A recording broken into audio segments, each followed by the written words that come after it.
મિત્રો, એક વ્યક્તિને ભૂલવાની ખૂબ જ મોટી બીમારી, એના કારણે સારી પેન પણ નહોતો રાખતો એના પોકેટમાં, કે ભૂલવાની બીમારીના હિસાબે ક્યાંય પણ મુકાઈ જાય તો ટેન્શન રહેતું હતું. પણ એ એની બેદરકારીને લીધે ખૂબ જ ચિંતિત હતો.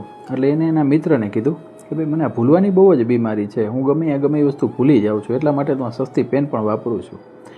તો મિત્રએ કીધું કે કાંઈ વાંધો નહીં, હવે તું સસ્તી પેન છોડી દે, પણ તારા બજેટમાં જે સારામાં સારી પેન લઈ શકતો હોય ને તો મોંઘામાં મોંઘી એટલી એક વખત મોંઘી પેન લઈને જોઈ લેતું. એટલે મિત્ર આમ પૈસાવાળો હતો, એટલે એને સારામાં સારી ગોલ્ડમાં 22 કેરેટ ગોલ્ડની પેન બનાવી. પછી યુઝ કરતો હતો રેગ્યુલર એ વસ્તુને. તો 6 મહિના થઈ ગયા. 6 મહિના પછી પાછા બંને મિત્રો મળ્યા. ત્યારે પેલા મિત્રએ પૂછ્યું કે હવે શું કે તારી ભૂલવાની બીમારી, ક્યાં છે ઓલી પેન? તો એને કીધું, આયરી સરસ મારા પોકેટમાં જ છે, હું જરા પણ નથી ભૂલ્યો અને એકદમ જતન કરું છું મારી પેનનું, અને મને આ ભૂલવાની બીમારી પણ ભૂલાઈ ગઈ છે એમ.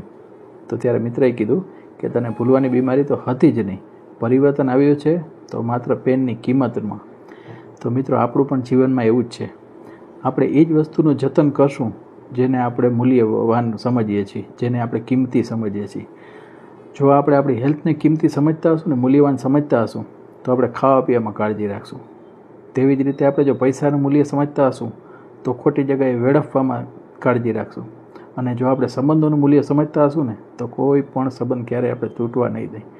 તો મિત્રો, આ વાત ખાસ સમજવા જેવી છે કે જેનું મૂલ્ય આપણે વધારે સમજતા હશું ને તેની આપણે કાળજી લેશું. જો આ વાતથી તમે સહમત હો, સમજી શક્યા હો, તો વિડીયોને લાઇક, શેર અને પેજને ફોલો કરજો. Thank you.